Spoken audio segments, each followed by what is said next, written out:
higit sa'yo, wala kang katulad. Wala nang babantay sa'yo. Ikaw ang Diyos, noong pa man, maging ngayon at kailan mo, sa habang panahon. Wala kang katulad ng kita mo, Diyos.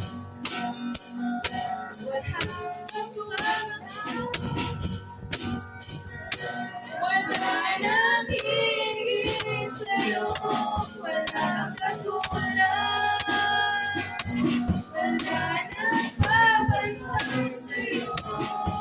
Ikaw ang Diyos, noon pa man, maging ngayon at kailanman, sa habang panahon. Wala kang katulad.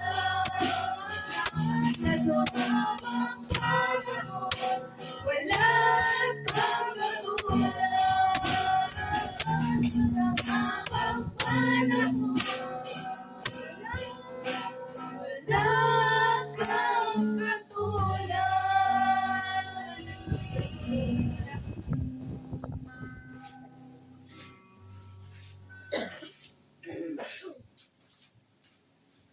Yes, Lord, hallelujah. Wala kang katulad, Lord Jesus Christ, sa buhay namin, Lord. Lord, kahit kami ay maraming pagkukulang, pagkakamali sa iyong harapan, Lord, na natili ka, Lord, tapat sa iyong pangako sa amin, Lord Jesus Christ. Bago kami mag-umpisa, Lord Jesus Christ, patawarin mo po kami, Ama, ng aming mga pagkukulang, Lord, pagkakamali sa iyong harapan, Lord Jesus Christ. Hindi kami perfecto, Lord, hallelujah, lalo na ang aming mga puso at isipan, Lord. Linisin mo po, Ama, ang aming buong pagkatao, Lord Jesus Christ. At Lord, dinadalangin ko, Lord, ang aming mga kapatid, Lord, kung saan man sila naroon, Lord Jesus Christ. Ingatan mo po sila, Lord, at ipuoy mo po, Ama, ang ilang mga puso, Lord. Tuwawin sila, Lord, ng iyong banal na salita, Lord Jesus Christ. At si Lord, ay pupunta dito, pang sama-sama kami, Lord, magpuli, salamat sa iyo, Lord Jesus Christ. At ang lahat mo, Lord, na gagamitin, Lord Jesus Christ. Ang magpapaawit, Lord, ang mga guitarist, Lord Jesus Christ. Drummer, Lord. Linisin mo po ang mga pagkatao nila, Lord, na makapagtuktok sila, Lord, na mabangong samyo sa iyong harapan, Lord Jesus Christ.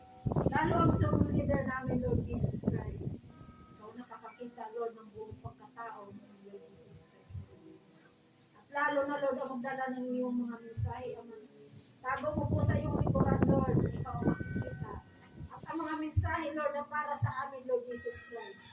Sa buhay namin ito, Lord, at tumakad kami na ayon sa iyong kalooban, Lord Jesus Christ.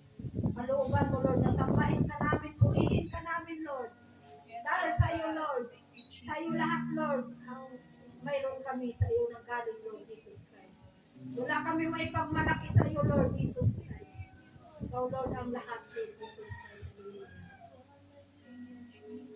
Inanyahan namin, Ama, ang iyong banal na Espiritu, Ama, na siya ang manguna, Lord, sa gawain ito, Lord Jesus Christ. Hallelujah. Nalalabas kami sa bahay-sambahan, Lord, na matagumpay, Lord Jesus Christ. Hallelujah. At Lord, salamat. Wala kami magagawa, Lord, kung wala ka sa amin. Samahan mo po kami, Lord, sa aming panambahan, Lord. Hallelujah. Na ito matagumpay, Lord. Ito ang araw at oras na tinalaga namin upang sambahin, purihin ka, Lord, sa mga oras na ito. Lord, salamat. Ang lahat ng kapurihan po, salamat. Sa tangi mong pangalan na makapangyarihan, sa pangalan ng Panginoong Hesus. Amen! Hallelujah!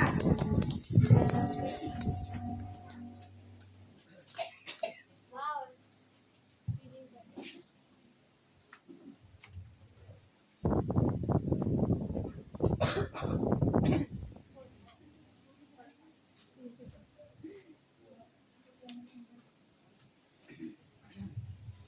Mula sa awit 136 verse 1 to 4, awit ng pagpapasalamat.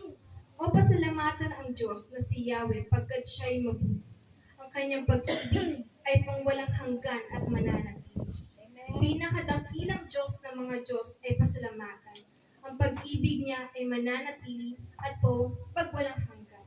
Makapangyarihan higit kanino man itong Panginoon. Ang kanyang pag-ibig ay mamamalaging panghabang panahon. Dakilang himala at kabalaghang tanging siya'y lamang ang makakagawa pagkat ang pag-ibig niya ay walang hanggan. Amen. Hallelujah.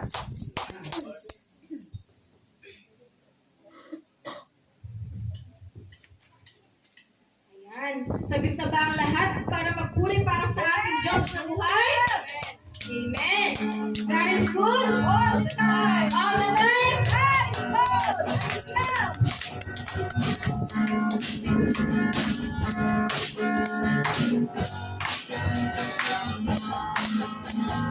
Tulad ng mga agila tayo ay di mapapagod ating mga bata. Ako'y magdadala ng buhay at sigla sa mga anak ng Diyos na nangihinay. Tulad ng mga agila tayo ay di mapapagod ating mga baba.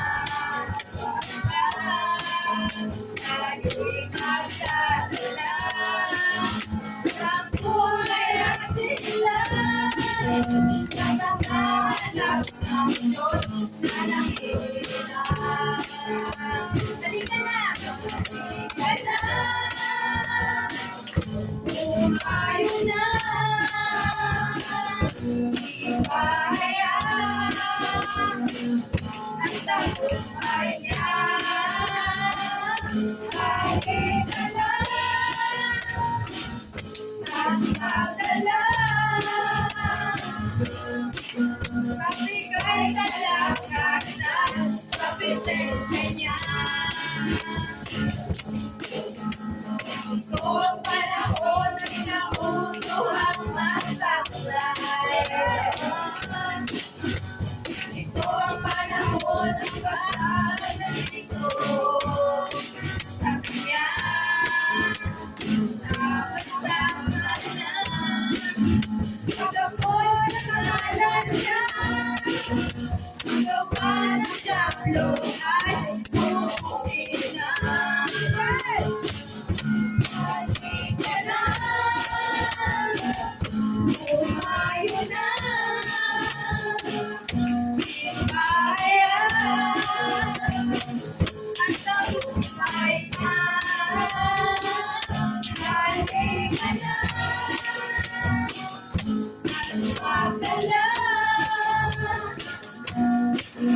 Magbigay kalakasan sa presensya niya. Magbigay kalakasan sa presensya niya.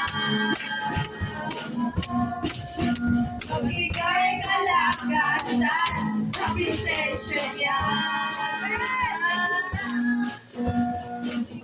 Kalakasan sa presensya niya. Kung aking mamasdan, kung aking mamasdan, ang kalawakan, hindi ko maunawaan. Ang iyong kahilan, bakit ako'y hindi ko inalagaan? Hindi ko kayang isipin, hindi kayang sabihin. Ang pag-ibig ko ay iyong binigay sa akin. Salamat, salamat, O Jesus, sa pag-ibig mo. Walang ibang nagmahal sa akin ng katulad mo. Salamat, salamat, O Jesus, sa pag-ibig mo. Ako'y nagsasaya sa piling ko. Kung aking mamasdan ang kalawakan, hindi ko maunawaan. yung dahilan kung bakit ako'y pinilit ko dinalagahan. Di ko kayang isipin, hindi ko kayang usahin ang pag-ibig ko na iyong binigay sa'kin. Salamat, salamat, o Jesus sa pag-ibig mo. Walang ibang nagmahal sa'kin ng katulad mo. Salamat, salamat, o Jesus sa pag-ibig mo. Ako'y magsasaya sa piling mo. Ako'y magsasaya sa piling mo. Ako'y magsasaya sa piling mo. Ngayon ka, galak-galak ang saya-saya na magpuri para sa ating Panginoon.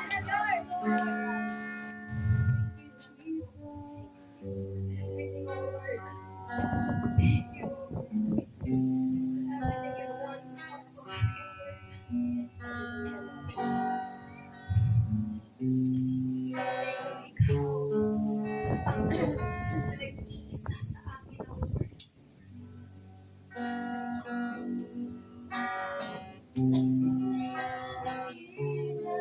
Sa mundo,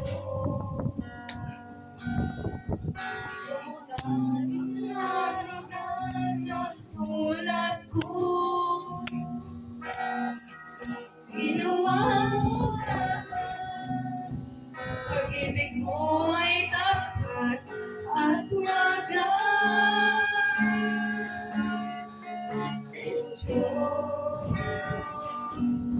ikaw ang nasa sa mundo. Ikaw ang haring nagmahal ng tulad ko. Binigyan mo lahat. Pag-ibig mo ay tapat at wagas.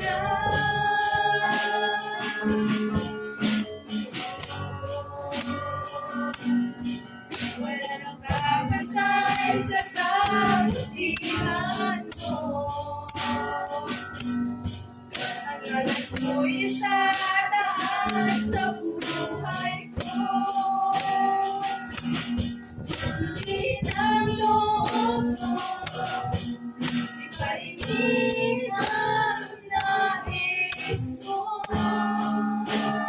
Sa lahat ng panahon, Diyos ka sa amin. Sa lahat ng oras, yan pa sa amin, Panginoong Jesus.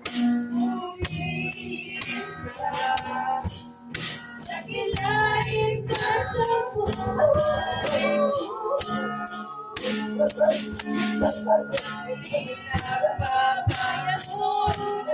Diyos ka sa amin, sa aking sandigan, nariyan para sa amin, Panginoong Jesus.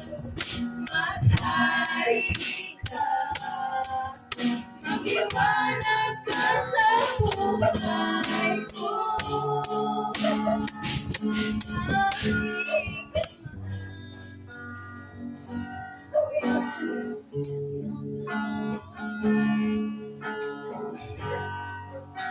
Tunay kang ikaw ang naghawi, O Lord.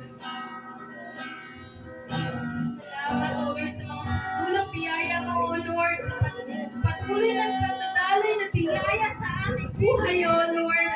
Salamat sa sukulang biyaya. Napakayaman na biyaya na pinagdadaloy mo sa amin, O Lord. Wala kang kahit hindi kami karapat-dapat, O Lord. Patuloy na sa amin binibiyayaan, ginagabayan, O Lord. Maraming salamat, O Lord. Walang humpay ang pasasalamat namin, O Lord. Walang mapagpas na salita, O Lord. Maraming salamat, O Lord.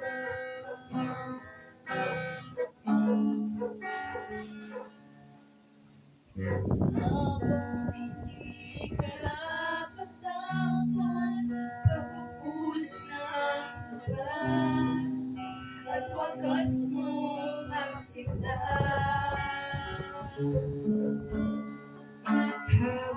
Habang wala kakayanan, masuklian ka ng mabuti sa lahat mong ginawa. Salamat po, Diyos. Mo ako sa aking karupan. Inibig mo ako nang di kayang tumbasan. O Diyos ng katarungan at katwiran na kahit minsan hindi nabahiran ng karangalan, kalwalhatian. Salamat sa biyaya.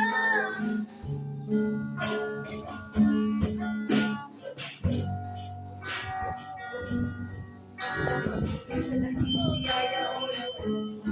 Tunay ko napakayaman mo. Tunay ka nag-iisa.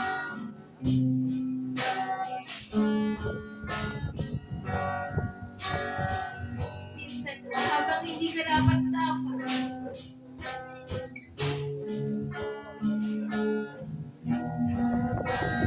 hindi karapat-dapat, pagkukulang ng iba, pagwagas mong pagsinta. Habang wala kakayanan, masuklian ka ng mabuti sa lahat mong ginawa. Tatag mo ako sa aking karupan.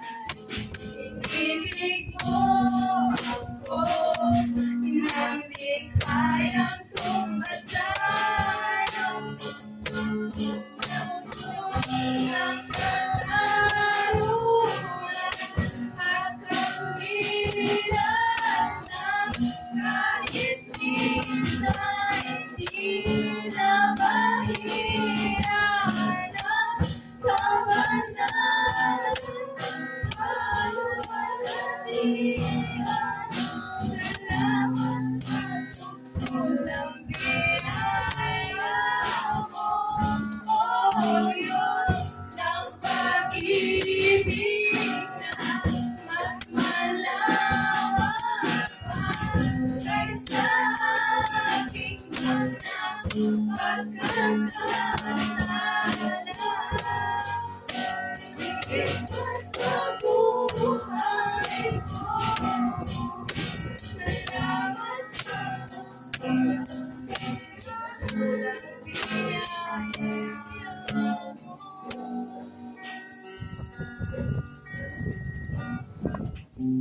Maraming salamat po sa lahat na ibinibigay mo na ginagawa mo himala para sa amin, O Lord. Lahat ng imposible, O Lord, ginagawa mo posible, O Lord. Sa'yo lang kami, O Lord. Patuloy kaming magpupuri, magpapasalamat sa'yo, O Lord. Hindi kami magsasawa, O Lord. Ikaw ang aming uunahin, O Lord, sa lahat ng bagay. Thank you, Lord. Walang hukay na masasalamat sa lahat ng biyaya. Magkagay mo. Palakpakan po natin ang ating Diyos.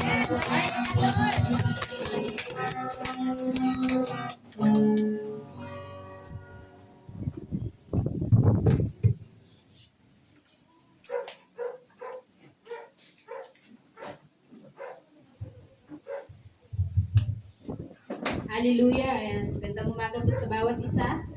Ayan. Patuloy po natin pasalamatan si Lord sa kanyang sukdulang biyaya para sa bawat isa sa atin. Sa kanyang patuloy na kabutihan at walang hanggang pag-ibig para sa kanyang mga anak. Isang malakas na palakpak po para kay Lord. So, balik mo yan. Si Lord po ang ating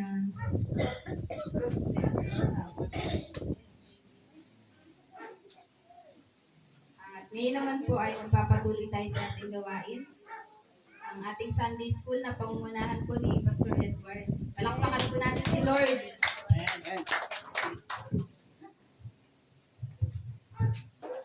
Glory to God, glory to Jesus.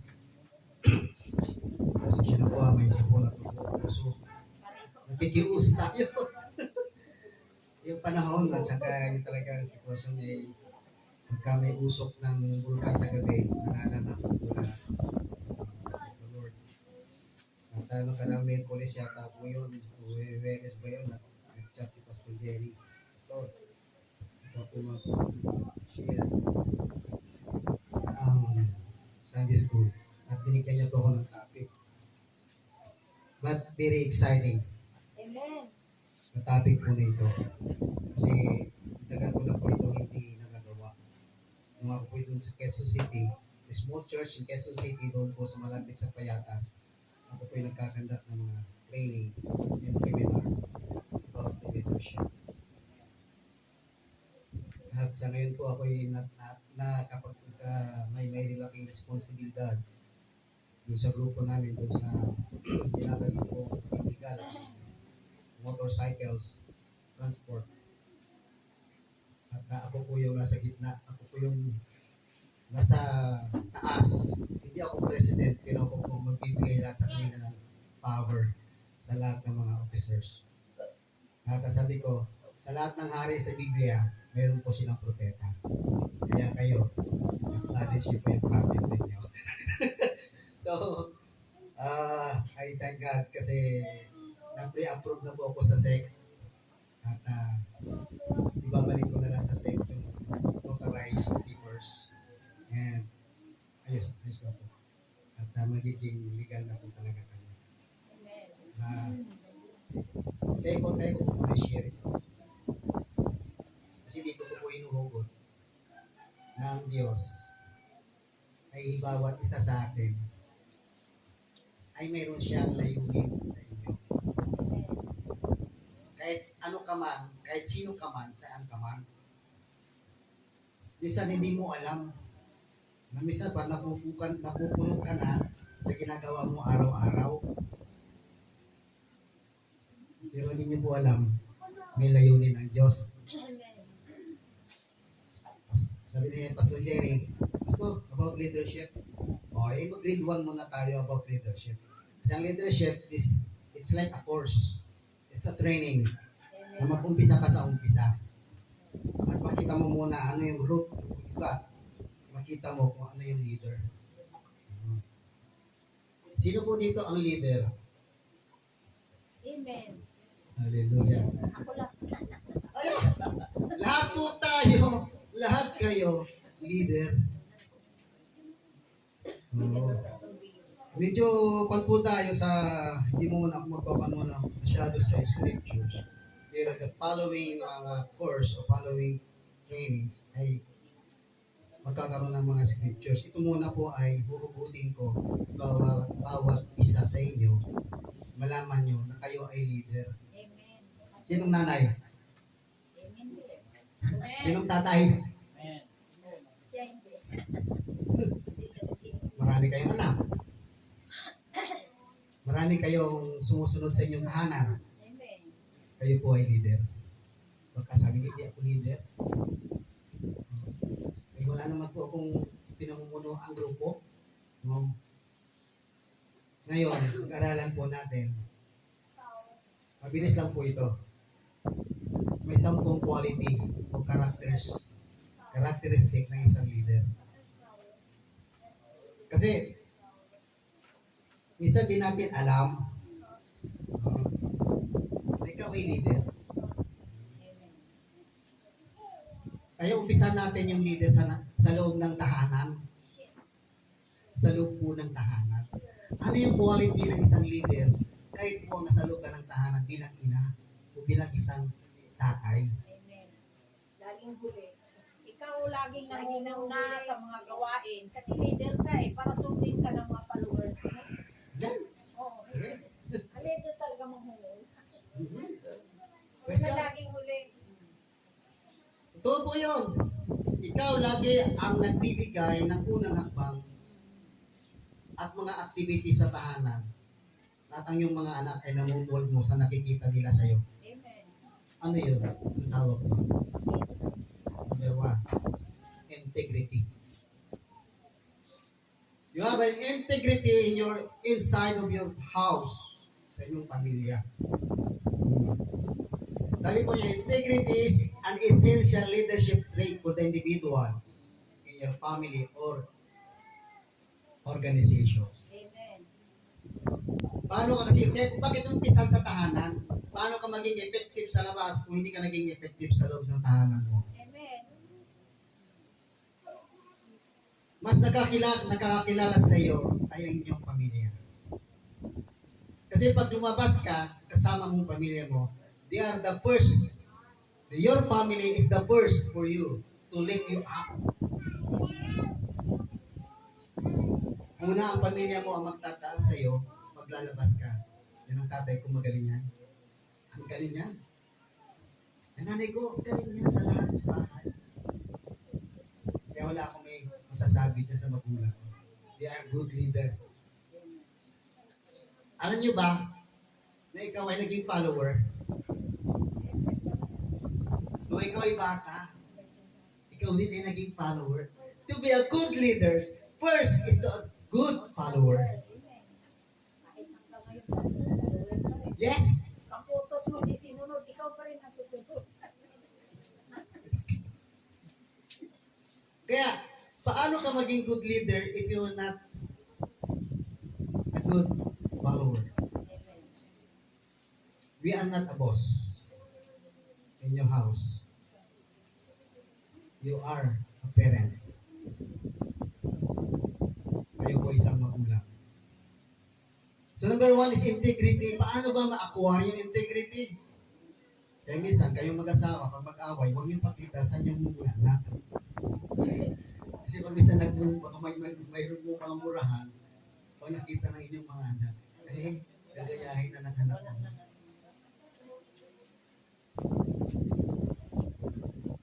A good leader, may ipakita mo, you have to show your leadership as a good leadership, good leading in your family.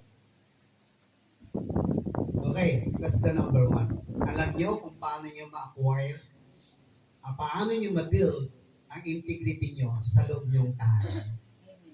Upang yung respect sa iyo hanggang sa ako mo, makita ka pala masalubong ka, ano po lula, ano po nanay. Still, of course, nakikita sa atin yung kultura, nakikita na nire-respeto ka. You have the highest level of integrity wherever you go. Kaya po sa amin, sa pamilya namin, kahit na pag napupunta ako sa probinsya, ano po ako, kahit basta mga kamag-anak na mas alam ko matanda sa akin, kaso tumatanda na rin po ako, dami na rin nagmamano sa akin. So, that's number 1 is integrity. Amen. You have to learn how to acquire, how to build your integrity inside your family. Kailangan, huwag nababali ang mga salita mo sa mga anak mo. May matatag kang pananalita at matatag kang paninindigan mo, lalo sa mga anak mo. Kaya lahat, pag sinasabi mo sa mga anak mo, pag-isipan mong mabuti, baka mamaya, man mismo, ikaw mismo yung hindi mo ginawa yung sinasabi mo. Mayroon nga magkaibigan nagbibidahan. Sabi ko, sinungaling Diba? Sa labas, sinasabi ko ano yung nakuha nila sa magulang nila. So, yun. Para mabilis po. Number 2, dahil na-acquire mo yung integrity mo sa mga anak mo, Isang bagay po yung delegations. Paano ka ba nag-delegate sa inyong mga paligid mo o sa iyong mga followers? Delegating is one of the core responsibility of a leader. Oh. But it can be tricky or delegate effectively. Mayroon pang tinatawag na magde-delegate ka na napaka-epektibo. Paano ba dinidelegate yung responsibilidad sa mga anak mo? Alam niyo po, ito halimbawa ko lang. Sa amin po, bata pa lang ako, 8 years old, marunong na po ako maglaba. 7 years old, marunong na po maglaba. Marunong na po ako mamalansa. Yung pong uling, nalalagay ko sa plansa. Ang tatay ko po sa tahanan, wala pong ginagawa sa bahay. Ang mga ginagawa niya, kung ano yung mga hobby niya, nagkalikot ng mga radyong sira, meron kami motor dati na yung sinaunang motor. Yung mga ginagawa ng tatay ko. Ang nanay ko naman, nagluluto, bisan. Sila yung gumagawa sa tahanan, yung mga lead work. Tapos, yung iba, mga anak, dinidelegate sa mga anak. Kaya bata pa lang ako, marunong na ako magsahe. Pagka hindi magsindi yung apoy. Umiiyak ka na, hindi pa maluluto, amoy usok na yung sinain mo. Tapos bawat kami magkakapatid, may araw po kami naglilinis ng bahay. Pakintaban po yan. Kintab ng sahig. Sino ba nakahasay ngayon maglinis? Bakit pakintaban? Laging makintab yung sahig namin. Kami magkakapatid mayroong assignment. May araw din na kung sino ang naglilinis. Nagawin ko po yun. Nag-isnan ko po. Sabi ko, I thank God. May parent po ako na natutunan ko yung mga lahat ng bagay. Pag hindi ako naglilinis ng tahanan, yung sa bahay, ako po yung naglilinis ng kural ng baboy. Ang pagpakain ng baboy sa kulungan. So lahat kami mayroon delegation. Good delegation because you have a good father and mother. How they treat you, paano kanila iti-treat. At lahat na ipapagawa mo sa tahanan, may tapik sa balikat. Anak, darating ang araw, perfect na yan. At matutunan mo. Ano man sitwasyon mo sa buhay mo, kayang-kaya mo mapaglampasan.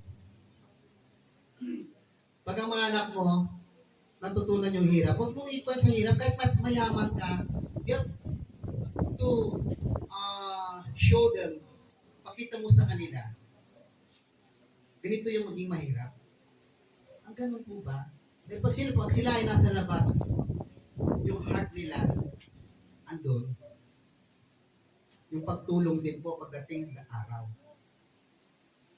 Kahit makita nyo may mga nasa tataas, pero andun po sila sa gawain ng sa meeting mga local government units, LGU, o yung mga non-government, mga volunteer, because they have the heart. Nag-stand nila yan sa mga magulang.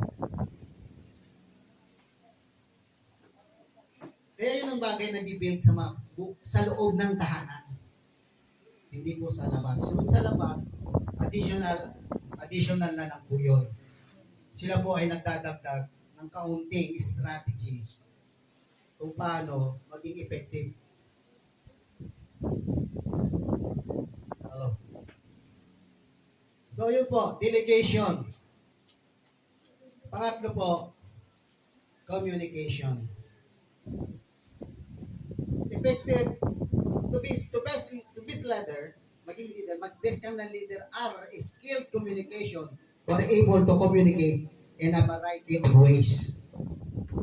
Magaling ka makipag-communicate.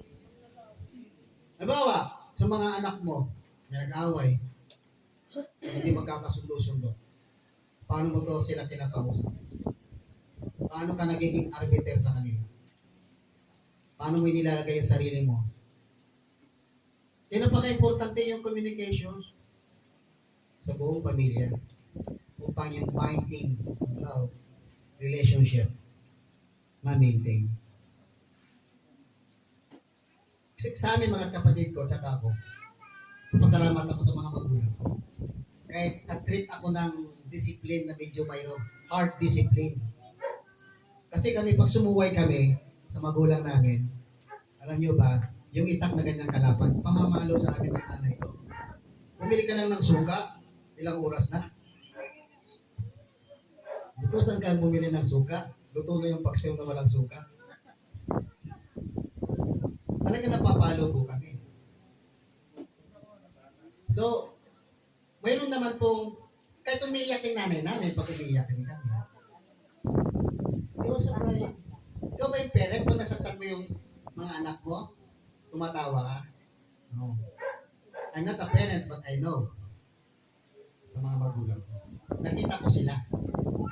Pag pinalo kami, umiiyak din sila. Ganun ba kayo? Mga magulang, pag umiiyak ang anak mo, umiiyak ka rin, nasasaktan ka rin. Yes, of course. So communication, kailangan ikaw din po yung hingahan ng problema ng anak mo, hindi sa labas, hindi sa mga barkada. So you have to build communications, good communication sa members of your family upang ma-monitor mo ang nangyayari. Isa di mo alam eh. Yung anak mo, napasama na sa gano'n, napasama na gano'n. Yes. Hindi, kaya i-build mo yung closeness through communication. Alam mo ba, kahit lahat mo lagi kayo magkakasama ng pamilya mo, anak, kumusta ka na? Kumusta naman ako ah? Hindi mo yan ibig sabihin. Anak, kumusta ka na? How are you? Say to me, ano laban na ngayon ng puso?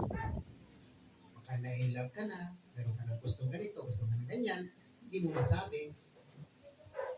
Di ba? Meaning, lahat surrender sa mga parents. So, yun daw yung isang magulang na talagang maganda ang communication mo sa mga anak. Maging balance. Basta mayroon good communication. Then, number 4, self-awareness.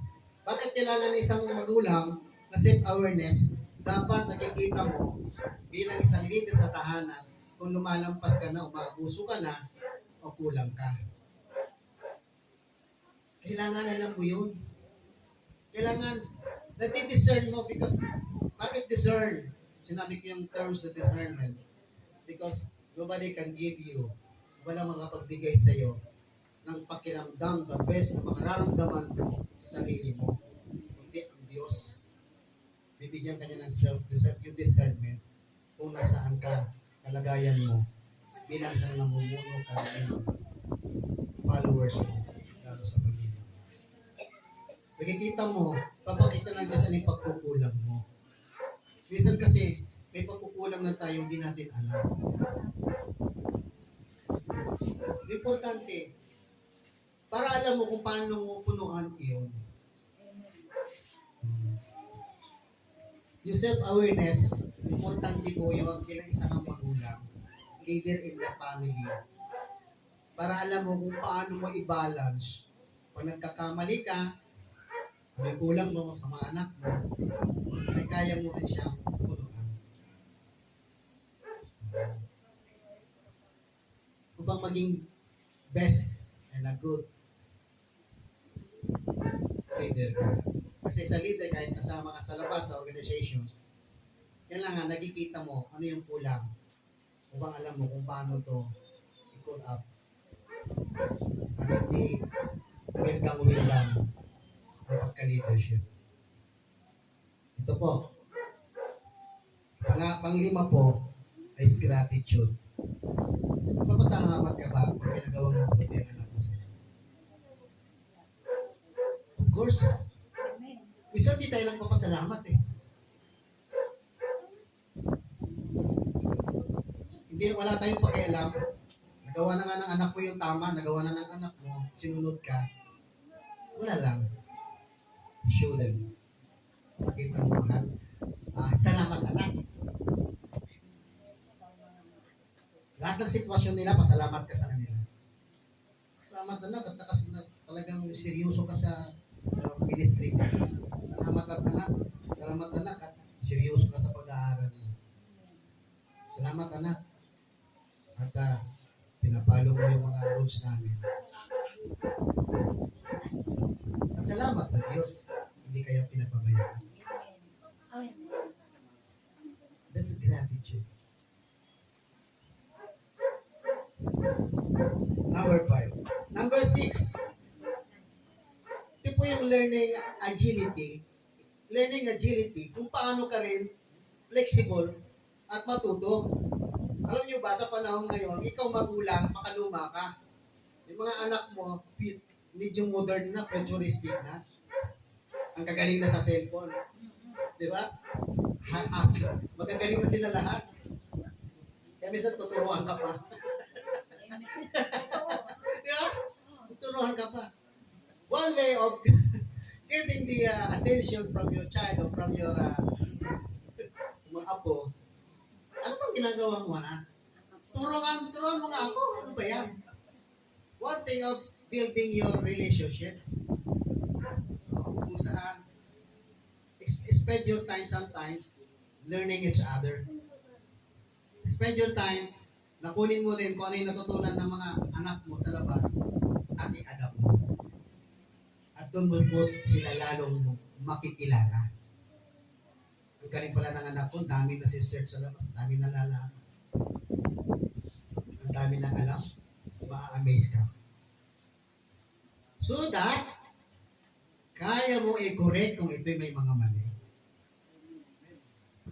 You're learning from what they learned outside at makita mo kung ano yung mga mali, umit ka. Ipa-umit mo sa kanila. Huwag yan, anak. Huwag yan, anak. Virus yan.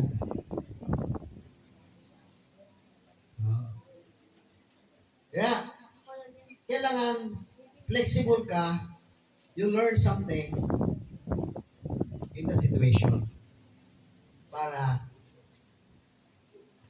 nabibuild talaga yung leadership sa inyong tahanan. Excuse me. Then, number 7, influence. Kailangan po ay influence. Sino dito yung influencer? Lahat po tayo influencer. Minsan, hindi mo alam, mayroon kang fan. Mayroon kang fan. Lahat ng ginagawa mo, alam niya, ginagaya ka. Ang isang tao, di mo alam, you are powerful influencer, lalo sa mga magulang. Inaalap ka ng iyong mga anak.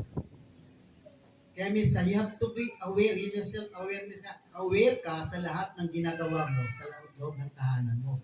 Dahil ang mga anak mo, nasa stage po sila ng learning. Lalo pag wala pang mga pamilya. Nasa stage po sila lagi ng learning. Learning from their parent. Kaya wag mo pabayaan ang mga anak mo na lagi sa barkada at sa labas. Dahil doon sila natututo. Don't allow them that spending their time outside. Kaya pag nasa loob ka, sa loob sila ng tahanan, make a way. Dapat ikaw magulang, be creative. Para di sila mabagot sa iyo. Di sila mabuburing sa loob ng tahanan. You're always giving them a task, exploring themselves. Give them a task na sila ay may matututunan. Hindi yung task na parang kang boss. Anak, gawin mo to. Boom. Huwag po ganon.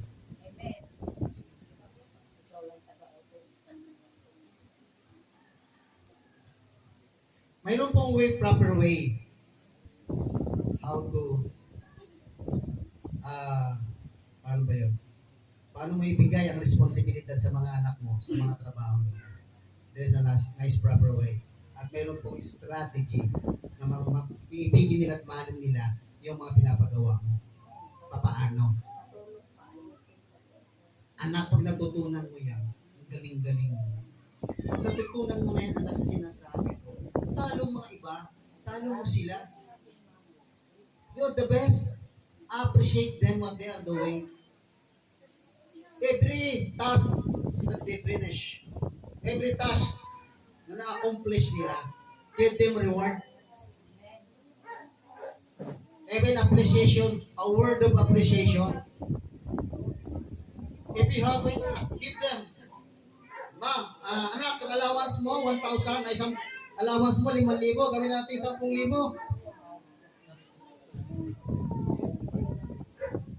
Di ba? Give them a reward. So, tinan mo, napakagaling mong influencer, kahit sa labas ka, yung anak mo yung pagbibigay.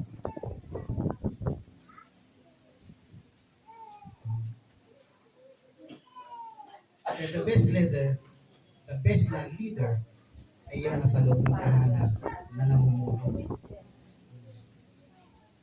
Okay, number 8. Ito po yung napakaganda. Ito po yung empathy.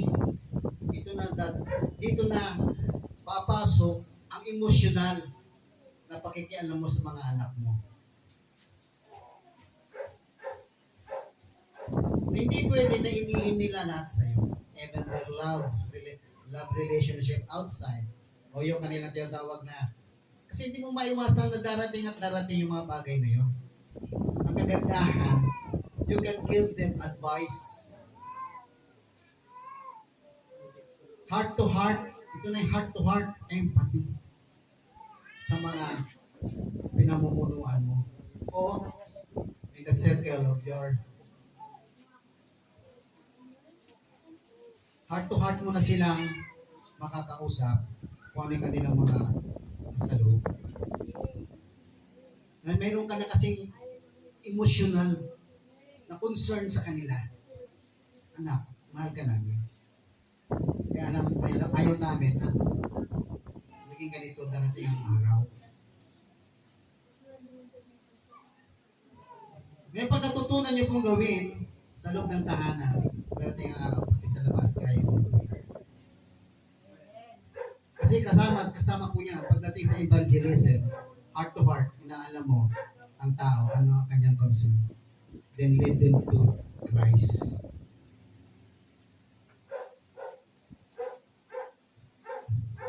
So, empathy, napakalaga po yan. Then nandyan po papasok talaga yung emotion, concerns. Dahil yan po yung mga critical situations na kung minsan di mo alam, may relationship na yung anak mo, may maling relasyon. Di mo alam, minsan meron na nagawang hindi tama sa labas yung anak mo, hindi nasasabi. Yung concern mo heart to heart, upang ma-explore mo ano yung nasa puso mo, mailabas mo. Sige. Communications, then the empathy with emotions.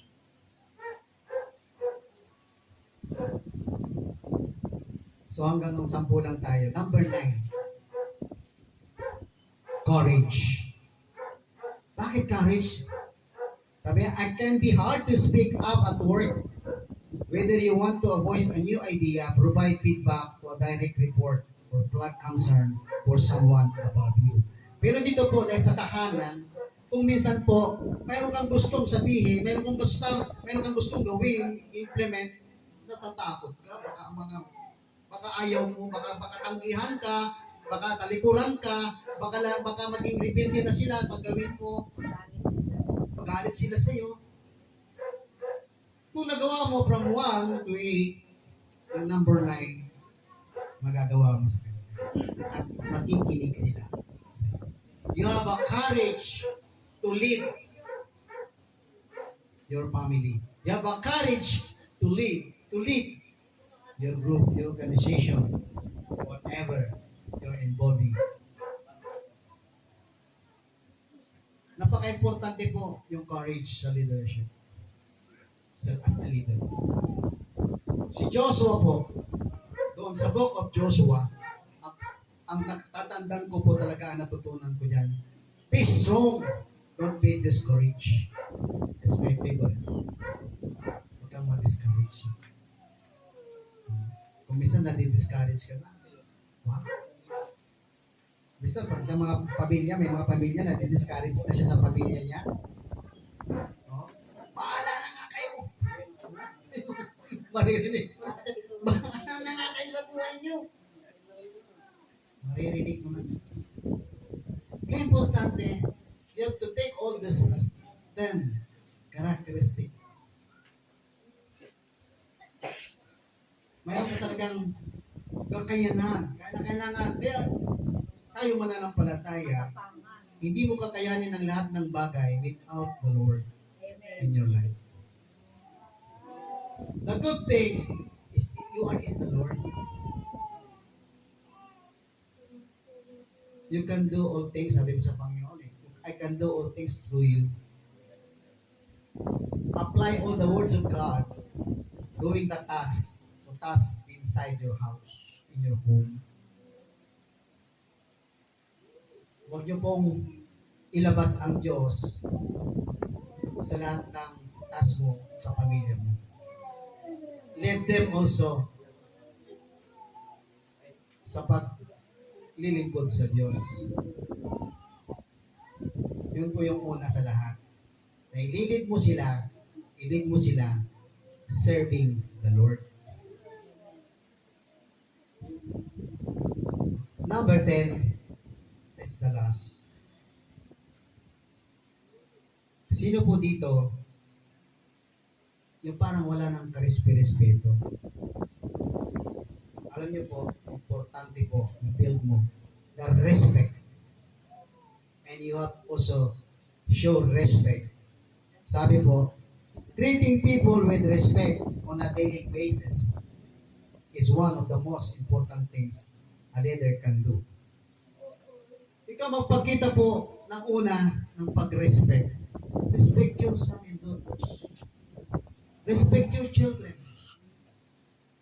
Kung sa ganon, hindi ka ibabalikan, hindi ka rin babatuhin. Alam mo ba, mayroong mga bata, anak, kaya niyang murahin ng magulang.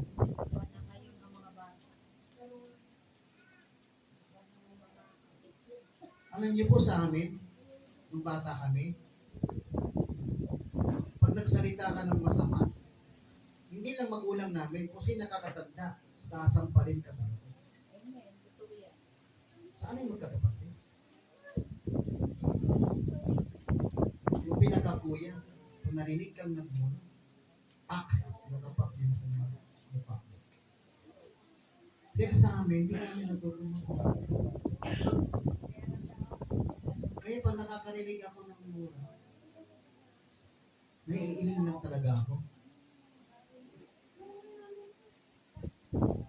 Kaya, ang isang quality ng pamilya, nagmumula sa loob ng tahanan.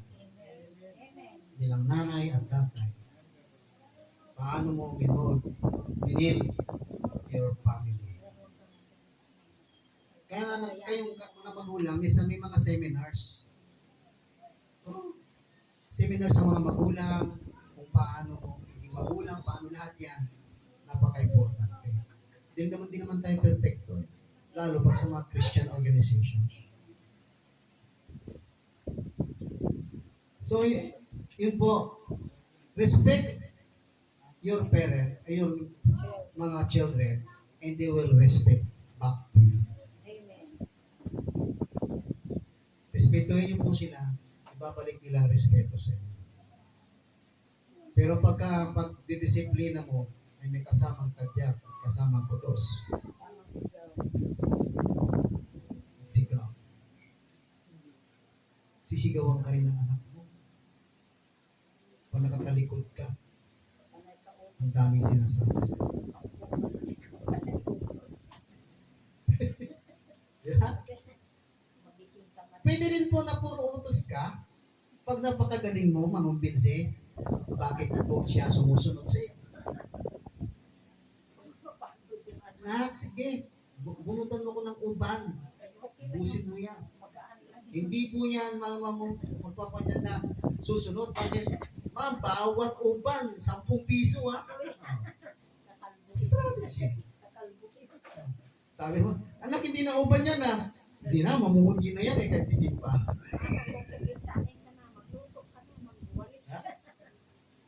Di ba? Pag utusan mo magwalis, bigyan mo ng parang, magwalis ka na, mamaya may merienda ka. Kahit naman malinis, magdudumi siya para magwalis. Anak, asa mamerienda man? Hindi nasusunod pastor yun pag wala ng utos. Wala ng pera. Ayun.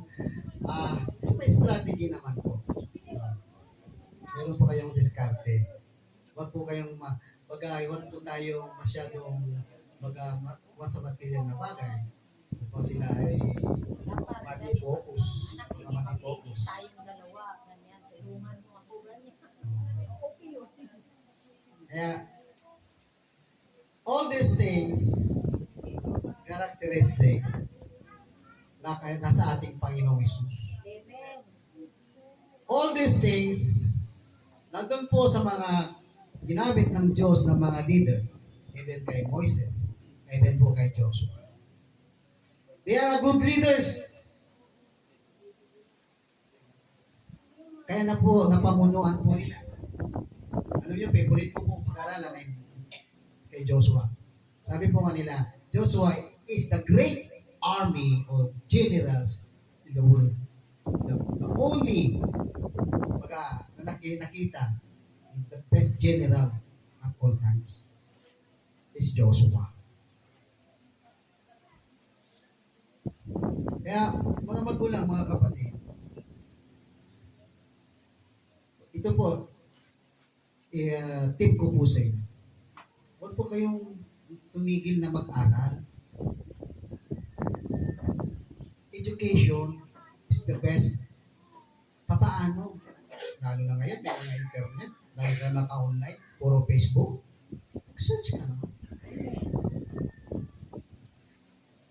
Minsan, di ko na nga nakuha yung messenger sa Facebook. Di ko na nakikita sa mga post. Dati, kung walang internet, walang alam nyo, lagi ako may dalang aklat. Dictionary. Ang dami ko pong aklat about leadership. The whole leadership of John Maxwell, kompleto pa ako. Bakit? Sa bookstore ako, ilibre. Yung publisher, pag nagbibigay po na promo, free, ako po yung kumukuha. Sa akin po lahat. Mahilig din po ako magregalo sa mga pasto. Lalo sa mga leader na pasto, yung pinakamataas na pa. Binibigay ko po yung leadership books. Yung po pinanrinigaan ko. Kasi, mahilig po ako ng books. Mahilig din ako magregalo ng books. Kapag nasa bus po ako talaga, nagbabasa ako dati ng books. Ngayon, cellphone na lang. Search na lang mag-search. May mahal ng books kaya ngayon. Electronic books, mag-download ka, 400, 500, 600. Electronic books. Nasa cellphone ko na. So, ayun po, the best leaders of all is the Lord Jesus Christ. The best leaders of all. Kaya, sa loob ng tahanan, the good leader inside your home is Jesus Christ. Jesus Christ is the center of all relationship inside of your house. Huwag po ka maghari sa loob. Hindi ang Panginoong Jesus ang maghariin mo sa loob ng iyong tahanan. Kasi pagka sarili mong wisdom, yun ang wisdom. Sa sarili mong pangunawa, bisan mamimiss ka, fail ka. But if you ask wisdom from the Lord, He will give you the success and you can achieve the highest level of quality of leading your family. So tayo po'y manalangin. Amang Diyos sa mga pangyarihan, salamat po sa mga oras na ito. Muli, ikaw may taas. Ikaw ang mapurihan, ikaw ang maparangalan sa aming buhay. Bilang isang leader, Panginoon, lalo sa loob ng tahanan, Panginoon, ikaw yung pinaka-number one leading our family. You are the leader inside our home. Lord, we lift you up. We lift up you, we praise you, we glorify you inside our house, inside our home, O Lord Father. Lord, build our relationship, mother and children, O Lord. Patibayin mo ang mga relasyon, Panginoon, bilang isang magulang at mga anak, upang sa ganon maging maganda ang buhay ng bawat isa sa kanila. Hanggang sa kanilang pagtanda, Panginoon, pag apu-apuhan, Panginoon, andun yung palatandaan, ikaw ang kanilang nakilala. Sapagkat ikaw ang nag-build ng pamilya. Salamat po, Ama, sa oras na ito. Ikaw ang may tadhana sa aming puso. Ikaw ang may taas, papurihan, maparangalan sa lahat ng bagay sa aming buhay. Ito po aming dalangin sa kanyang pangalan, makapangyarihan pangalan ng aming Panginoong Yesus. Lahat ng anak ng Diyos magsabi ng malakas na Amen. Amen! Hallelujah!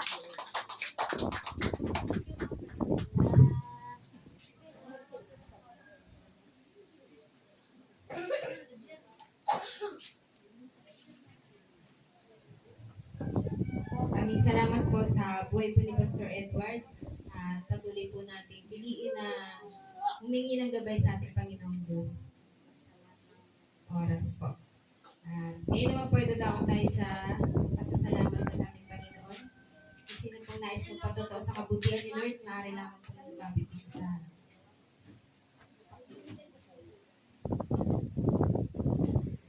Nagpupasalamat ako kasi doon sa office namin sa 15 yung ano yung items. Isang mali lang ako doon sa dalawang subject na yun sa page sa Filipino. Hindi ko din ako doon. Salamat ako kasi sa Filipino, parang ayaw ko nung mag-aral kasi ang dami, akala ko memorize ko lahat yung lahat ng pamagat ng mga aklat. Akala ko, apat lang pala yung lalagay ko doon. Ayun, focus naman ako kasi isa lang yung mali ko doon sa number 9. Nagkamali ako kasi akala ko may salita lang na kasi ewan yung nakalagay doon. So, nalagay ko doon. So, mali yun. So, nagpapaslamat ako kasi 14, mataas na rin yun. Baka na rin yung grades na yun. Sa math 10, 3 ako. Nakuha ako ng 3. Sabi ng classmate ko mababa yung daw, pero wala ko pa kailan kung mababa yung kasi at least nakakuha ako ng mataas na score. Yun ang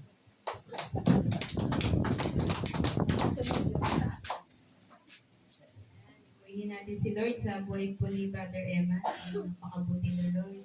At hindi siya pinapabayaan sa kanyang pag-aaral. Meron pa pong nais magpasalamat kay Lord? Sige po. Lapit lang.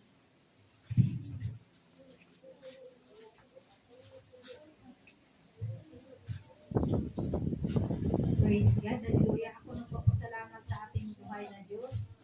Salamat sa kanyang pag-iingat sa buong pamilya, sa aking mga anak, sa aking mga apo, sa aking mga manugang.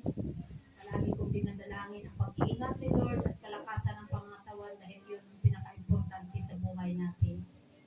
May pira nga tayo, kung may sakit tayo, hindi din naman maganda. Kaya talagang kalakasan at pag-iingat ni Lord sa pagtatrabaho ng mga kasamahan natin, mga brother and sister natin na nagtatrabaho, ingatan ni Lord, at bigyan lagi ng kalakasan ng pangatawan. At papasalamat din ako kay Lord na hindi siya nagkulang sa pag-supply ng mga pangangailangan.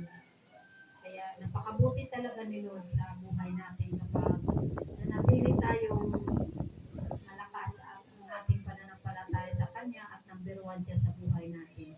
Kaya to God be the glory sa pangalan ng Panginoong Hesus. Amen. Hallelujah. Purihin ng Diyos sa patuloy na kanyang kabutihan sa ating buhay. Meron pa pong nais magpasalamat kay Lord?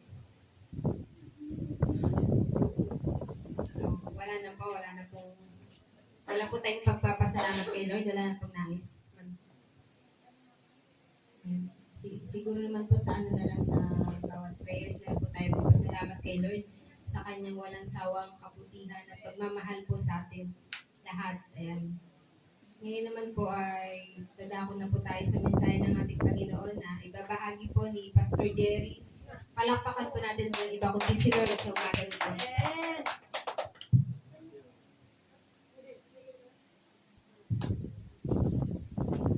Good morning po sa lahat. Amen. Good morning. Kumusta po ang mga anak ng Diyos? Mabuti.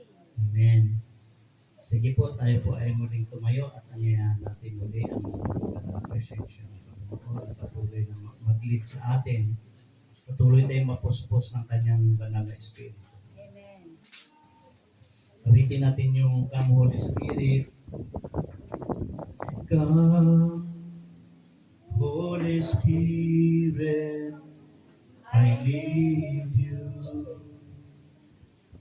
Come, Holy Spirit, I pray. Come in thy strength and thy power. Come in thy own special way. Come like a spring in the desert. Come to the withered of soul. Lord, let thy sweet healing power touch me and make me whole. Come, Holy Spirit, I need you. Come, Holy Spirit, I pray. Come in thy strength and thy power. Come in thy own gentle way. Itawagan si Sister Maymay kung nandyan siya. Magbasa ng Gospel. Makibasa po tayo sa Matthew chapter 6, verse 19 to 21.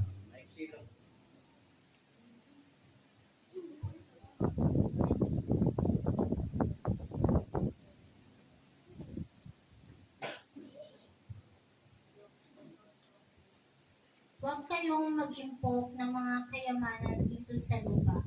Dito ay may naninirang tanga at kalawang, at may nakapasok na magnanakaw. Sa halip, impukin ninyo ay mga kayamanan sa langit. Dooy walang naninirang tanga at kalawang, at walang nakakapasok na magnanakaw, sapagkat kung saan naroon ang iyong kayamanan, naroon din naman ang inyong puso. Amen. Let us pray. Dakila naming Diyos aming Ama na sa langit, na makapangyarihan sa lahat. Dakila naming Diyos, labis kami nagpapasalamat sa araw na ito na muli niyo pong ibinukas para sa amin. Salamat po, Panginoon, taglay namin ang aming buhay, kalakasan. Pinasasalamatan po namin, Lord, ang mga nakalipas na araw na iyong paggabay sa iyong mga biyaya sa buhay ng bawat isa sa amin. Father God, patuloy po kayong manguna sa amin ngayong umaga. Ngayong mga anak, salamat po sapagkat idinako mo po, pinagtagumpayan mo po sila sa gawa ng makamundong gawain sapagkat inuna ka po ng bawat isa. Inyong gabayan kami, Panginoon. Inyong turuan niyo po kami sa iyong mga salita. Ikaw ang may taas, ikaw ang magbigay ng pag-unawa at pagpapaliwanag sa iyong mga salita, Panginoon. Salamat po, aming Ama, sa iyong pag-iingat, pagpapala at paggabay sa umagang ito. Sa pangalan ng aming Panginoong Hesus. Amen. Amen. Palakpak po sa Panginoon. Kumusta po ang mga anak ng Diyos? Mabuti. Sige po, makinig po. Bakit maraming tao roon tapos dito walang laman? So, may tikpan po dito sa malapit hanggat maaari dito po yung iba. Ingatan, iwasan po natin hanggat maaari yung kwentuhan, hanggat maaari po. Kasi po, pagdating po sa tinatawag na spiritual food, mahalaga po ito higit sa physical food. Nakita ba kayo ng kumakain na laging natatapon yung sinusubo? Hindi mabubusog. Amen? Once hindi po tayo nakapakinig ng maayos, hindi natin masyadong itong pupunta sa ating spiritual, hindi tayo natututo, hindi tayo lalago. Amen. Kasi naaagaw ng ibang attention yung ating pakikinig. Kaya iwasan nyo hanggat maaari yung pagkikwentuhan, pag-uusap. Focus lang kayo sa pakikinig. Maiksi lang naman ang oras ito. At ito namang lahat ng ito ay para din sa atin. At siyempre, pangalawa talaga sa Diyos. Siyempre, yung pakikinig una sa atin at ang Diyos po nito ay maparanganan. Kaya, ngayon pong umaga, tayo po ay muli na magpapaalalahanan sa salita ng Diyos. Ito po yung isang bagay na characteristic, no? Characteristic, kumbaga ito po yung literal o anyo o ginagawa ng mga tao pagdating ho sa pag-iipon. Ang pamagat po na ating mensahe ay store up for treasure in heaven. Mag-imbak o mag-ipon ng kayamanan sa langit. Ano po? Yung pong ating pong binasa ngayon, sabi ni Jesus Christ, huwag daw tayong mag-impok na makayamanan dito sa lupa. Sabi dito, dito'y may naninira ang tanga at kalawang at may nakapasok na magnanakaw. Sa halip, impokin ninyo ang mga kayamanan sa langit. Do'y walang naninirang tanga at kalawang at walang makapasok na magnanakaw. Sapagkat kung saan naroon iyong kayamanan, naroon din naman ang iyong puso. Doon muna tayo sa literal na pag-iipon o pagdating po sa financial savings. Sino sa inyo dito meron ng mga ipon sa bangko? Wala pa. Sa bahay, baka meron. Sabihin nyo, mutangan ko kayo. Sabihin nyo, secret pastor, mamaya pumunta at mangutang ka pa. Alam niyo po yung pag-iipon, yung minsan nakala ng iba ay sabi doon sa, kasi nasa Bible, huwag kayong mag-iipon ng mga kayamanan. Nandyan naman po yan talaga, pero hindi naman sinabi na huwag mag-ipon ng kaunti. Ang nakalagay dito ay huwag mag-ipon ng mga kayamanan. Pag sinabi mong mga, napakaraming kayamanan na po yan. Amen? At yung pong maraming tao ngayon sa karamihan sa mga village ngayon, kapag po kami ay nag-work doon sa trabaho naming amo, inilibot ko yung aking paningin, napakaraming mayaman. Village kasi yun eh. Sa Dasmariñas Village. Ang daming mayaman, ang lalaki ng kanilang bahay, ang daming na kotse. Hindi lang yan, ang daming village dito sa dito sa Alabang, yung Alabang Village, dito sa Forbes Park, sa Corinthian Garden, dito sa, ang daming village po, ang daming mayaman. Sila po yung mga lumalabag sa utos ng Diyos. Bakit? Sobra-sobrang yaman po. Ang ipinagbabawal ng Diyos, sobra-sobrang yaman. Totoo po yan, bawal ng Diyos yan, mag-ipon ka ng maraming sobra-sobrang kayamanan. Literally po, bawal po yan. Kaya nga sabi sa Bible, ang mga mayaman, mahirap makapasok ang mga mayaman sa karyaan ng langit. Bakit hindi siya sumusunod sa Diyos? Amen? Tinatago nilang yaman na sobra-sobrang kayamanan. Tapos ubod pang dadamot. Yung mahihirap, aanuhin pa nila. Yung parang iniisahan pa para kumbaga halimbawa nagpatrabaho sila, gusto pa nilang parating yung mga mahihirap na magtatrabaho sa kanila para lalo silang yumaman. Kabihira lang po ang mga mayaman po makapasok sa karya ng langit. Sapagkat hindi talaga sila sumusunod sa sinasabi ng Diyos. Ang kayamanan po nila ay material. Alam niyo po yung pag-iipon ng kayamanan, hindi po madali. Amin ba? Kahit tayong mahihirap, nahirapan tayong mag-ipon, Kahit paunti-unti, ang hirap mag-ipon. Amin ba? At yung pag-iipon na yan, marami ka pang gagawing sakripisyo para makaipon ka na. Lalo kung katulad natin, Hindi naman tayo mayaman talaga sa material na bagay eh. Lahat naman sa atin dito medyo nahirap tayo. Siguro mapalad sa atin kung merong naipon dyan 20,000, 30,000, 10,000. Eh paano meron ka? Ang problema kung kahit 5 wala. Di ba? So ang pag-iipon po ng kayamanan sa lupa, depende po yan kung gaano nakalaki yan. At depende din po yan kung sa anong paraan mo inipon.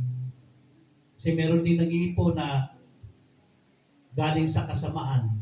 Hindi naman masama yung mag-ipon, wag lang sobra-sobrang yaman. At marami pong paraan ng tao para makaipon. At karamihan pong mayayaman na maraming salapi dito sa mundo, nagpagal sila ng sobra-sobrang sakripisyo. Ang ginawa nila, una, nag-aral mula kinder hanggang college. Hanggang mag-master pa yan sila. Para lang yumaman. Marami silang kaparaanan para ginawa, maraming sakripisyong ginawa para yumaman. Tama ba? Wala naman instant money kasi bigla na lang silang yumaman ng ganong isang iglap, magic. Wala po. Hindi mo rin sila masisi kung bakit sila yumaman kasi naghirap sila ng marami silang ginawang sakripisyo. Tama ba? Hindi mo sila masisi. Kaso, na nakaligtaan nila po ay pag-iipon ng kayamanan sa langit. Amen. Marami ho, kahit sa mga simpleng kalagayan ng buhay ng tao, kahit sa mga tulad natin, hindi naman tayo sobrang mahirap. Sabihin na natin mahirap, hindi naman sobra. Bago tayo makapag-ipon, dami natin pwedeng gawin. Magtipid. Di ba? Magtipid ka, masinop ka para ka makaipon. Magsipag, mag-overtime, hanggat maaari, nag-overtime hanggang gabi. No? Kahit linggo, yung iba, pumapasok para makaipon. Hello? Ganun po yung karamihan eh. Kaso, ang binabaliwala ng taong yung pag-iipon ng karian, ng kayamanan sa langit. Amen? Ang tao halos magpakamatayan para makaipon ng salapi. Lahat ng pagod, sakripisyo gagawin. Pero pagdating ho sa kayamanan sa langit, walang kaunting sakripisyo. Wala po. Paano ba mag-ipon ng kayamanan sa langit? Doon po tayo pumunta sa kayamanan sa langit. Sinabi nga dito, na kayamanan daw po yung dito sa lupa. Ito po hindi po panghabang panahon na pinagtuunan ng pansin ng mga tao, binigyan ng higit na panahon. Sa ayaw natin sa gusto, nakikita natin. Hindi na halos nag-church eh. Ito na silang amo. Yung may mga amo, siguro maunawaan natin. Yung nangamuhan. Pero yung malaya ka na makapagsabi, Ma'am, Sir, ang araw ng linggo, baka pwedeng yun na lang ang pinakalib ko. Kasi mahalaga po sa akin yun. Yung iba hindi na nakikiusap. Naku, ang linggo, malaking sahod yan, double pay. Pag sinabi, ikaw, mamili ka ng ano mo, ano mang gustong live mo. Ay, Lunes na lang, sir. Kasi linggo, laking ano. Di ba, si Brother Jobert, pinili niya linggo. Di ba, para makapag-judge. Di ba? Si brother, di ba, mga kapatid natin nandito nagtatrabaho, pinili ninyo ang linggo kasi alam nyo, yun ang kayamanan. Higit kaysa sa material. Kung halimbawa, ang linggo ay inupiran kayo ng amo nyo, double pay yan. Pipiliin mo ba ang linggo na live mo? Yung iba po, yan na lang linggo. Ang papasok ko, Lunes na lang ako mag-live. Kasi double pay yan eh. Ang isa pong pag-iipon po ng kayamanan sa langit ay yung mga bagay na ginagawa mo para sa Diyos. Amen? Dapat meron tayong pagsakripisyo. Kung pwede lang, ang linggo ibigay mo talaga sa Diyos. Pag-iipon mo yan eh. Yan ang isang uri ng pag-iipon ng kayamanan sa langit. Yung pagsunod mo sa utos ng Diyos, yun yung kayamanan sa langit. Na kailangan mo rin ng sakripisyo. Amen? May sister, medyo may sinat, nandito rin din. Hindi ka sana makarating. O di pumunta kahit malayo. Kasi alam niya, higit ito sa material. Amen? Salamat sa Diyos dahil alam po kayong nandito ngayon, mas mahalaga sa inyo yung kayaman ng panglangit, kaya kayo nandito ngayon. I believe. Kasi kung para sa inyo, hindi mahalaga yung ganitong gawain, hindi nyo hinakad yung kayamanan sa langit. Amen? Sana nandoon din kayo sa labas kung ano-anong ginagawa. Kung di kayo nagtatrabaho o nag-anak buhay o nagnegosyo, anumang ginagawa para kumita ng material na bagay. Pero dahil para sa atin, mahalaga yung kayamanan sa langit. Imbes matiyate-hayate sa bahay, nandito tayo ngayon. Amen ba? Ito po, paano ba makapag-ipon ng kayamanan sa langit? Ito po medyo mabigat. Matthew 19:21. Nabasa po. Ito po isang kwento ng napakayamang binata. 19:21 ng Matthew. Ito po bigat. Ito para ito sa mga literally mayaman. Ang sabi ng 19:21, kung ibig mong maging ganap, humayong ka, ipagbili mo ang iyong ari-arian at ipamahagi sa mga dukha ang pinagbilhan. Kapag ginawa mo yan, magkaroon ka ng kayamanan sa langit. Pagkatapos, bumalik ka at sumunod sa akin. Sagot ni Jesus. Kita niyo po yun? Mabigat ito, Yung kwento ng isang binatang mayaman na lumapit kay Jesus. Sabi niya, paano ba ako makapasok sa langit? Sabi niya, tuparin mo yung 10 utos. Sabi niya, natupad ko na lahat ng Panginoon, lahat natupad ko na yan. Meron pang isa, gawin mo, sabi niya. Kasi napakayaman binata pa. Sabi niya, ipagbili mo lahat ng ari-arian mo at pagkatapos ipamahagi mo sa may hirap. Tsaka ka bumalik sa akin. Tsaka upang magkaroon ng kayamanan sa langit. Yung palang pagtulong mo sa mga mahihirap, isa pala yan sa pag-iipon mo ng kayamanan sa langit. Lalo kung mayaman ka. Amen? Kahit mahirap ka, kung tumutulong ka sa kapwa mahirap mo. Di ba? Nag-iipon ka ng kayamanan sa langit. Itong binatang mayaman, nasunod na 10 utos, pero yung binibigay ni Jesus na kondisyon sa kanya, hindi siya nakasunod. Tumalikod kaya siya. Kasi about money na. Minsan sa pagpira na pag-usapan, ayaw na mahirap na sumunod yung tao. Ngayon nga, pag sinabi mo, ibigay mo yung ikapo mo. Sabihin na, wala na yan sa bagong tipan, pastor. Oo. Magambagan tayo. Ayan, parang din na lang yung isipin, bigay ba ako? Hindi. Ano, nahihirap pagbitaw pagdating sa... Lagi nating isipin na kapag tayo may ginawa para sa Diyos, kayamanan mo yung iniipon sa Panginoon, sa langit. Amen? Pag sinabing may gawain, pag pumunta ka doon, kayamanan nila, iipon yun kasi ginagawa mo, panuuban ng Diyos. Amen ba? Kaya nga po, ito po ang sinasabi ng Bible, ng salita ng Panginoon.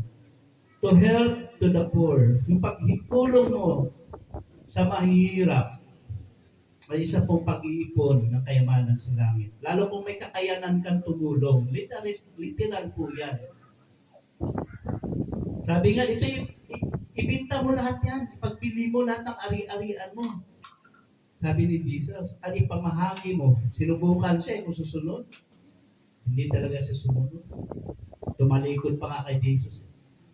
Kaya nga po, ang salapi, kapag tayo'y mayaman sa salapi at hindi rin natin ginamit sa ikararangal ng Diyos, walang kwenta po yun. Wala kang kayamanan sa langit po. Dito lang sa lupa mayaman ka, sikat ka, mabango ka. Iba pa naman pag mayaman ka, dami bumabati sa'yo. Dami gumagalak sa'yo. Dami sa dulo sa'yo, mabango ka. Pag wala ka ng pera, ako iba ng tingin sa'yo. Kaya dito sa lupa, Ganon ang ginagawa ng tao ngayon. Kailangan masinso ako. Ayaw kong mahirap ako kasi hamakin ako. Di bali ako yung lalapitan, huwag lang akong lumapit. Parang ganon, may mga pride, mga tao. Magpayaman ako. Kaya yung iba mayaman na, pero ubod naman ng dapot. Kaya hindi rin nakakapag-ipon ng tunay na kayamanan.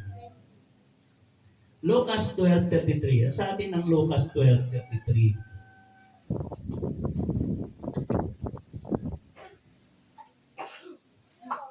Ito yung mga parte nito na mahirap pag hindi na pag-ipunan ng ilan.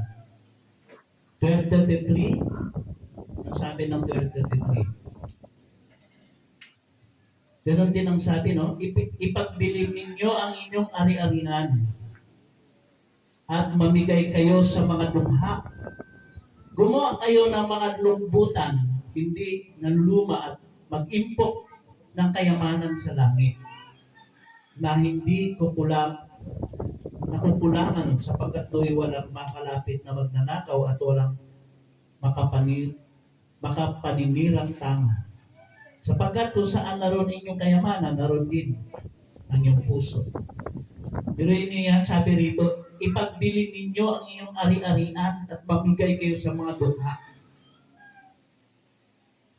Ang sinabihan nito yung mga alagad or yung mga followers ni Jesus. Siguro may mga, sabihin na natin literal, may mga pera, meron talaga silang kayamanan. Alam niyo po ba, literally, in-apply nila yan?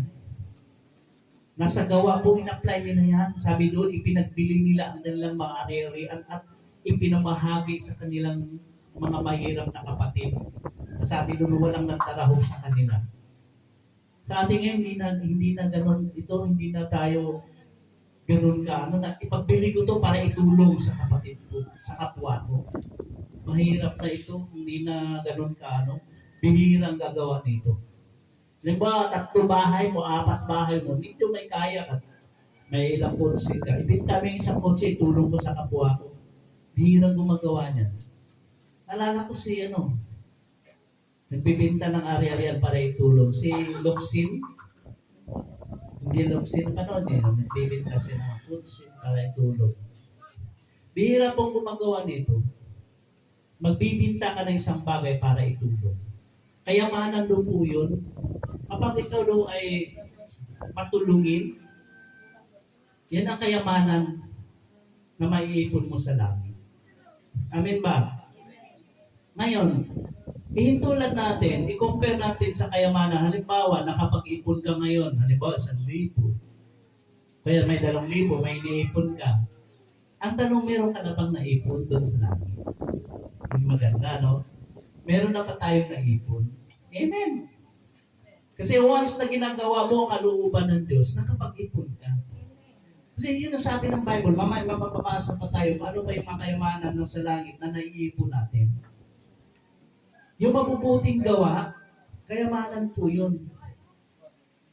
Depende rin po sa mabuting gawa. Dahil hindi naman lahat ng mabubuting gawa, katanggap-tanggap din sa Diyos. Meron din kasi mabuting gawa na iba yung motibo mo. Amen. Pwedeng nagbigay ka para matanyag ka. Pwede rin tumulong ka kasi meron kang ina-expect na higit na kapalit doon sa tinulong mo. Hindi rin maibibilang na kayamanan yun kung ang motibo mo hindi maganda sa ginagawa mo. Tama ba? Kaya yung ginagawa mo, bawat ginagawa mo, ito gagawin mo para sa Diyos.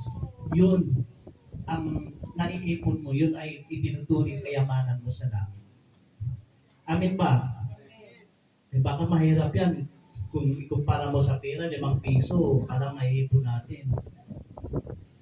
Pagtingin natin doon sa papakita ni Lord. Ito palang naipon mo, anak Kasi hindi mo ginagawa yung kalooban ko, anak. Lahat ng ginagawa mo is sa iyo. Kaya ito lang yung kayamanan mo.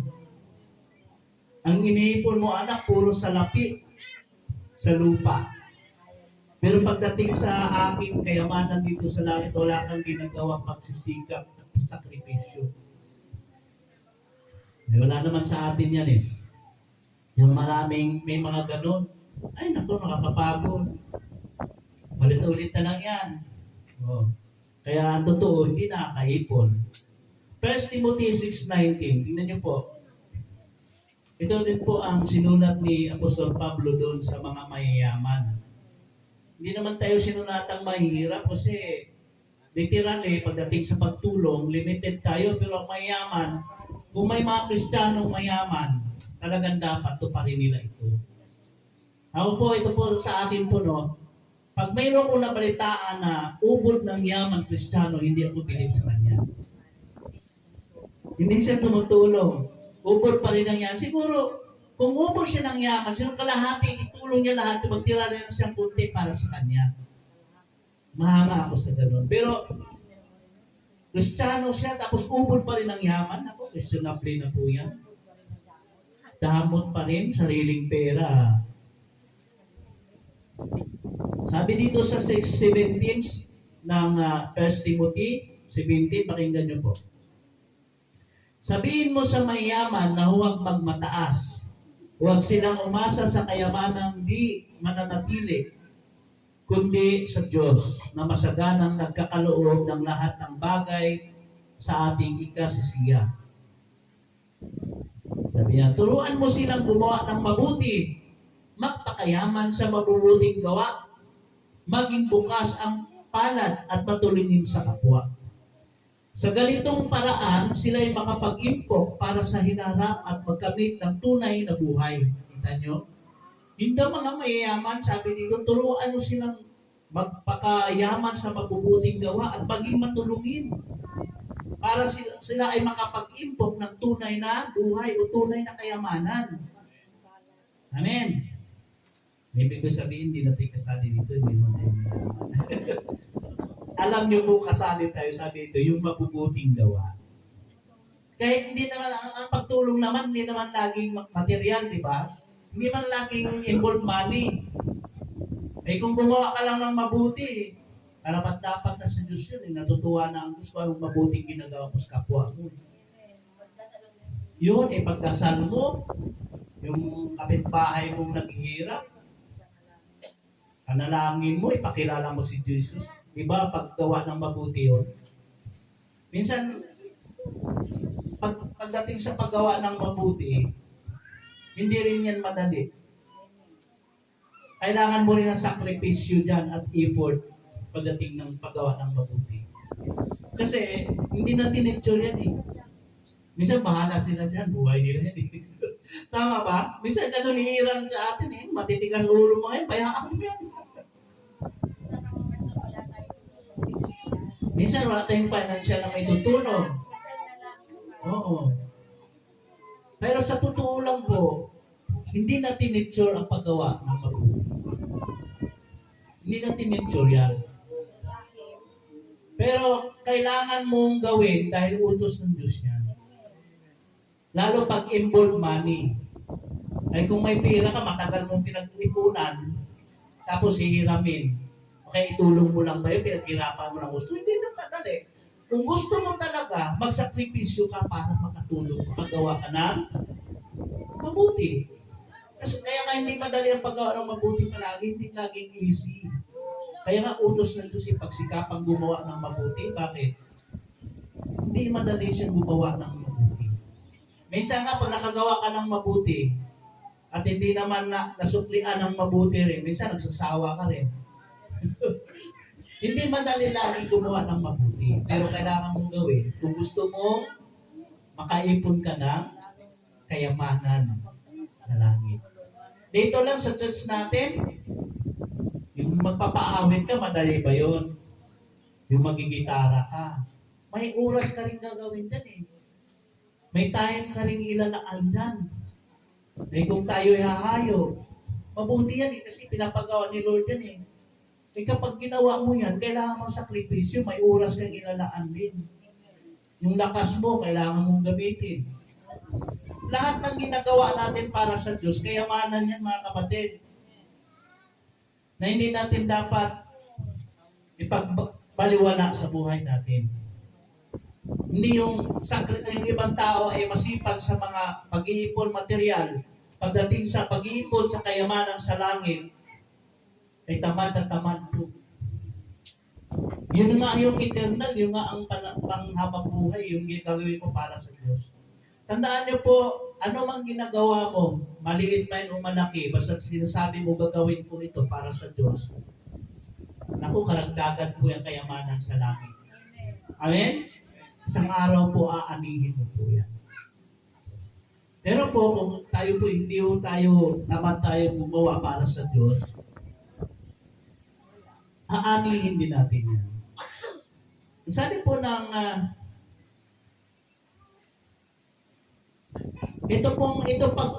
ang ating pong yung kabilang side, paano naman yung madadamot na mga ayaw gumawa, ayaw tumulong at ayaw mag-ipon ng kayamanan sa langit, ano mangyayari doon sa mga tao na yung nagbaliwala at may kakayahang tumulong.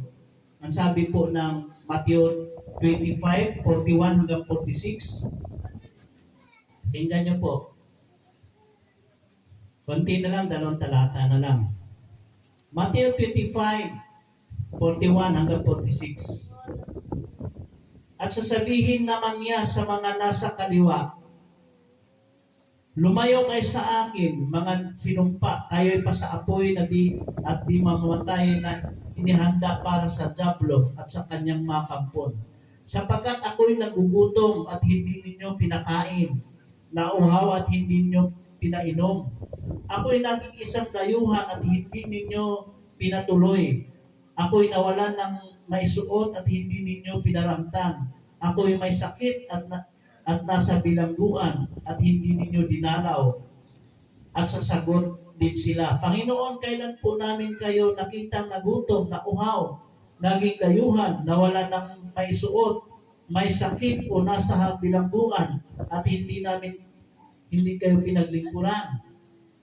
At sasabihin sa kanila ng hari, sinasabi ko sa inyo ng pakitaan ng pagkaitan ninyo ng tulong ang pinakahamak sa mga ito, ako ang inyong pinagkaitan.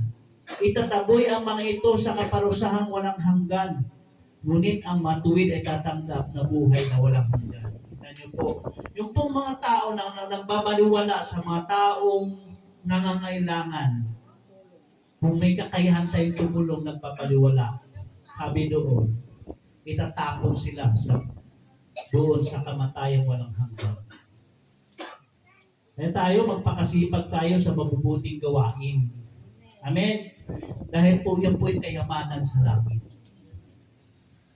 Kung tayo naman ay nag-iipon ng material dito sa lupa, wala namang masama kung nag-iipon ka ng kaunti, huwag naman sobra-sobra. Kung nag-iipon ka pero patulungin ka naman, okay din yun. Kaya nga sabi ko, Lord, sana yumaman ako. Kasi ang sarap kayo ng feeling pag nakatulong ka. Di ba? Sino sa inyo dito na masaya pag nakatulong? Di ba masaya ang feeling nakatulong ka? Iba yung ikaw yung tinutulungan, naawa ka sa sarili mo eh. Pag ikaw ang tinutulungan, parang naawa ka sa sarili mo. Pero pag ikaw ang tumulong, iba yung saya na nararamdaman mo. Ay sabi ko, Lord, sana yumaman ako. Dahil tuwing makita ako ng taong nahihirapan, masakit yung puso ko. Panginoon, kawawa ang mga taong ito, Lord.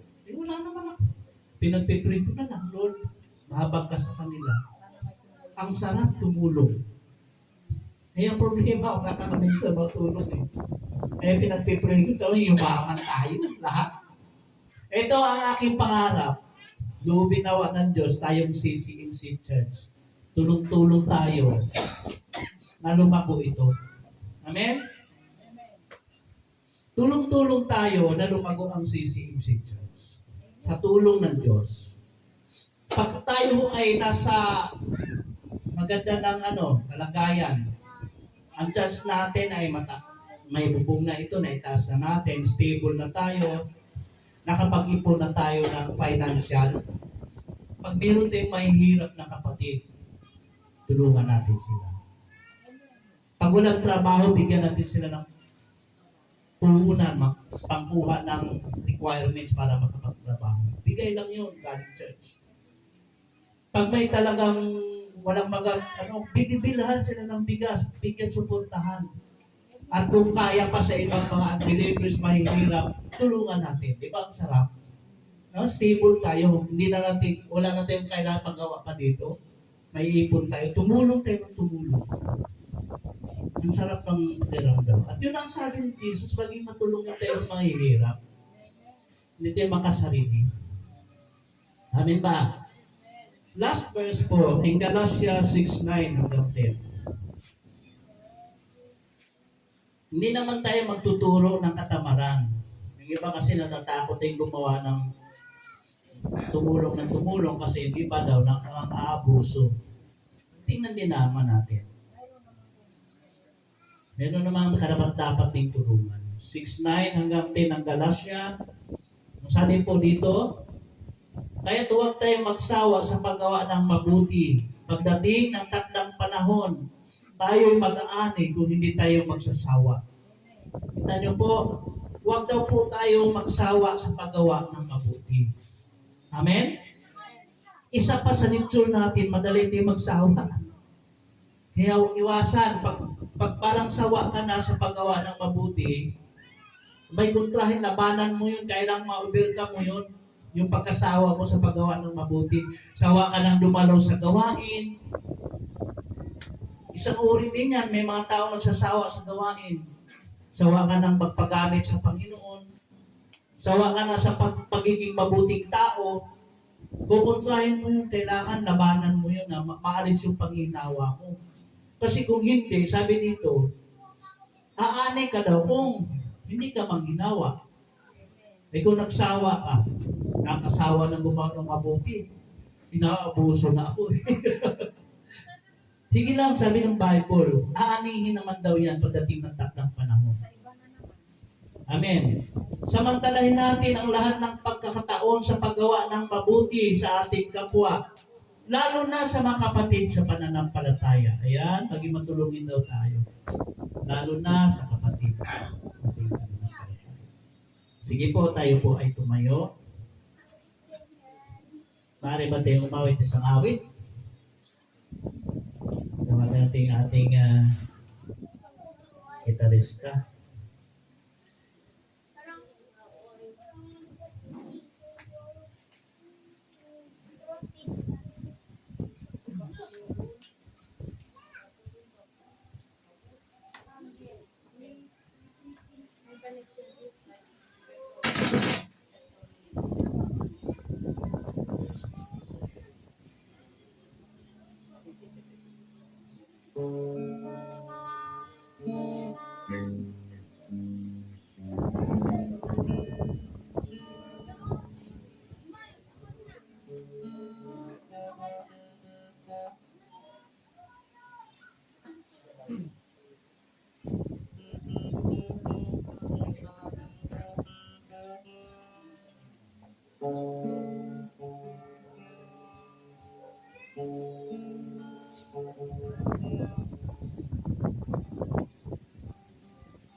Sige, huwag na lang tayo mag-gitara kasi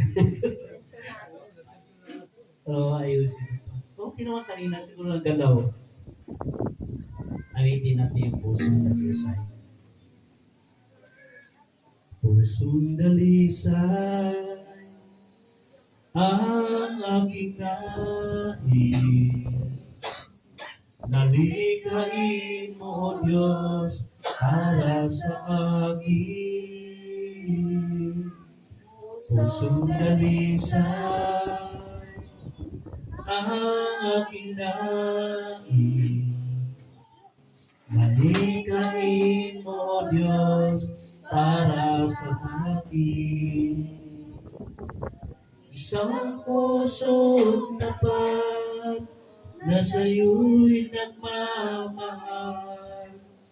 Isang pusong sa'yo'y walang alinlangan.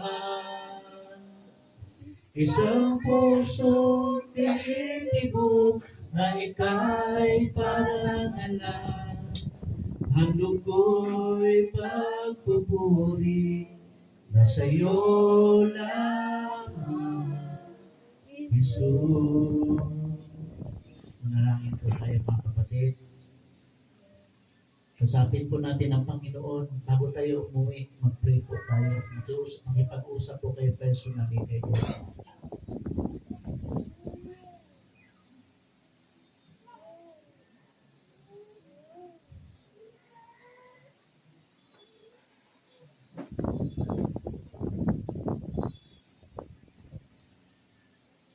Dakila namin Diyos, bilang tao, Panginoon, mga anak mo, hindi po madali ang mag-ipon ng mabubuting bagay. Subalit sa tulong mo, Panginoon, makakayanan po namin. Huwag kami magsawa sa paggawa ng mabuti, Panginoon, sapagkat ito'y kayamanan na maiipon namin sa langit. Bigyan niyo po kami ng matiising puso, matyagang puso, malinis sa puso, upang makapag-ipon po kami ng kayamanan sa langit. Tulungan niyo po kami, aming Ama, na ikaw higit makita sa buhay namin, Panginoon. Tulungan niyo po kami na makagawa po kami ng mabubuting bagay sa aming kapwa, Panginoon. Lalo sa aming mga kapatid, Panginoon, sa pananampalataya. Maraming po salamat, Father God, sa mensahe mo ngayon na aming narinig na kami mag-ipon ng kayamanan sa iyong kaharian. Salamat po sa iyong pagpapaala sa amin, palala sa amin, na hindi namin ipokus sa kayamanan ng paglupa lamang ang aming pansin, aming panahon. Higit ay ang kayamanan ng panghabang buhay. Salamat po sa pangalan ng Panginoon Jesus. Amen.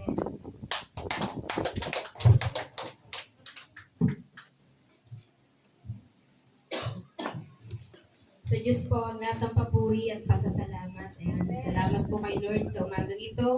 At hindi po aksidente ang ating pagsisimba, kundi talagang napakalaking karangalan ang makapakinig ng salita ng Panginoon. Salamat sa kanyang mga ginamit, sa mga salita kung paano maging isang mabuting halimbawa at ang pag-iimpok nga naman po ng kayamanan sa kalangitan, hindi lamang ito sa ating sa mundo. Ngayon naman po ay dadako po sa offertory na pangunahan po ni Sister M. Palakpakan po natin si Lord.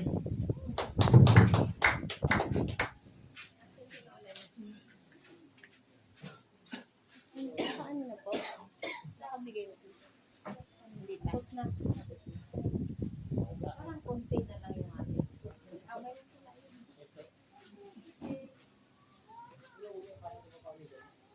Oo, parang hindi naman. Sino pang wala? Pero, ako, ang cute, oh.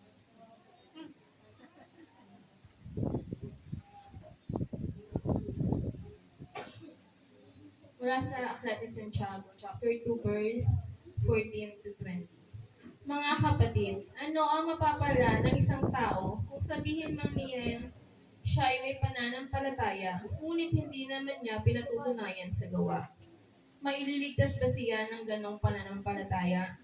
Halimbawa, ang isang kapatid ay walang maisuot at walang makain. Ngunit, kung sabihin ng isa sa inyo, patubayan ka nawa ng Diyos, magbiis ka at magpakabusog, ngunit hindi naman niya binibigyan ng kanyang kailangan. May mabuti bang maidudulot sa kanya iyon? Gayon din naman, patay ang pananampalatayang walang kalakip na gawa. Ngunit may nagsasabi, may pananampalataya ka at may gawa ako. Sagot ko naman, ipakita mo sa akin ang iyong pananampalatayang walang kalakip na gawa at ipakikita ko naman sa iyo sa pamamagitan ng aking mga gawa ang aking pananampalataya. Sumasampalataya ka sa iisang Diyos, hindi ba?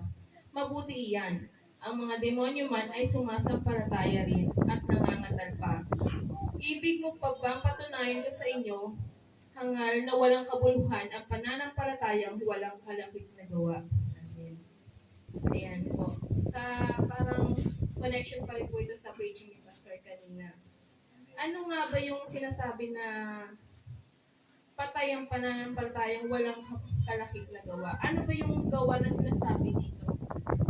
Ito ba yung pagsimba lang natin sa tuwing linggo or pag-attend ng kung meron tayong mga gawain? Sapat na po ba yun para sa Panginoon?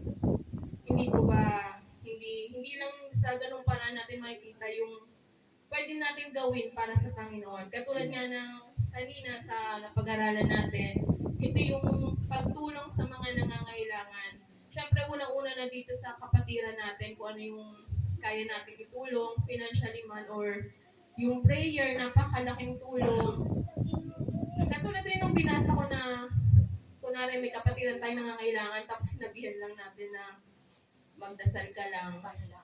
May tutulong ba talaga yon? Tama bang ganun lang? Pero alam mo sa sarili mo na higit pa doon ang kaya mo kasi may kakayahan kang magbigay kung ano yung pangangailangan niya. May kakayahan kang makatulong kahit sa maliit na paraan. Hindi lang pera, kung hindi pagkain, pwede mo siyang bigyan. So ito yung sinasabi na mabuting gawa. Yung mabuting gawa na hindi lang dapat na ipakita mo or gawin mo para sa ikakaangat ng sarili mo. Hindi ginagawa mo ito para sa karangalan ng Panginoon or pwedeng ginagawa rin natin dahil nga ito ay kayamanan na may ipon natin sa langit, sa piling ng Panginoon. Gaya ngayon na eleksyon, kaliwat kanan yung makikita natin pagtulong. Pero ano yung kaibahan ng pagtulong na ito? Kasi yung pagtulong na ginagawa nila, may mga mukha nila. Anong ibig sabihin nun? Kasi yung tulong na ginagawa nila, pinapakita nila kasi may hinihingi silang kapalit or may natin silang kapalit. Hindi katulad ng isang mabuting Kristiyano na tumutulong kahit wala nakakaalam dahil naniniwala tayo, nananampalataya tayo sa kabutihan ng Panginoon at ibinabalik lamang natin ito sa kanila. Itaas po natin ang ating handog para sa Panginoon. Lord God, Ama naming makapangyarihan sa lahat, Panginoon, Ikaw lamang, Panginoon, ang nakapagbibigay, Panginoon, ng kung ano man po ang aming pangangailangan, Panginoon. Maraming salamat po sa walang sawang pagbibigay, pagbubuhos ng biyaya, Panginoon, sa amin, hindi lamang po sa financially, kung hindi po sa kalakasan, Panginoon, lalo na sa panahon ngayon, Panginoon, na talagang nagdudulot ng karamdaman sa bawat isa, Panginoon. Narin kayo upang kami pag-ingatan, Panginoon, upang makapagpatuloy sa ating gawain, Panginoon. Narin kayo upang bigyan ng kalakasan ng bawat isa, upang magampanan ng trabaho na kailangan para sa pamilya, trabaho na kailangan para sa araw-araw na pangkabuhayan ng bawat isa, Panginoon. Lahat po ng aming natatanggap, Panginoon, alam po namin na ito ay nagmumula sa inyo, kaya naniniwala po kami na ito ay karapat-dapat na ibalik sa inyo. Pagpalain niyo po ang bawat isa na buong pusong nagbibigay para sa inyo at sa inyong gawain.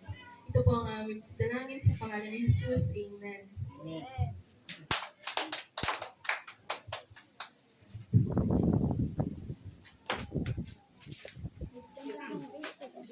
Emma, nandaan mo kung malaglag mo yan. Okay.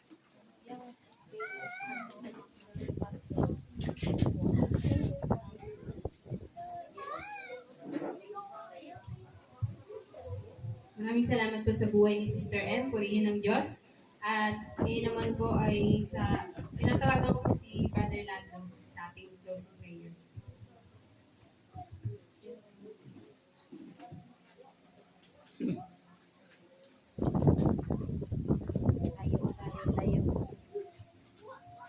Tumayo po tayo lahat para bilang paggalang sa ating Panginoon. Amen. Father God in heaven, in the name of the Son, Jesus Christ, and the Holy Spirit. Panginoon, salamat po sa pagkakataon nito, Panginoon, na dinako niyo kami. Binigyan niyo kami ng liwanag sa aming buhay para sa panibagong landas na aming tatahakin, Panginoon, bilang Kristiyano. Lord God, salamat sa mga buhay na patotoo, buhay na word na amin na tamasa sa umagang ito, Panginoon Jesus. Ikaw ang aming Panginoon at dakila ka sa lahat, Panginoon. Kaya gabayin niyo kami, Panginoon, sa aming pag-uwi, sa amang lugar kami nakatala, Panginoon. Gabayin niyo kami. At ang aming narinig na word, Panginoon, ay aming isa buhay, Panginoon, habang kami ay nag-aantay sa iyong pagbabalik, Panginoon.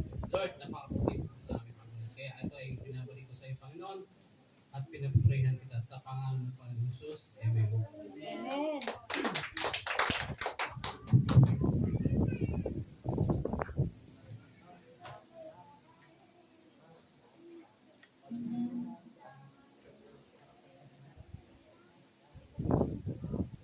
Iawit tayo ng No Other Name.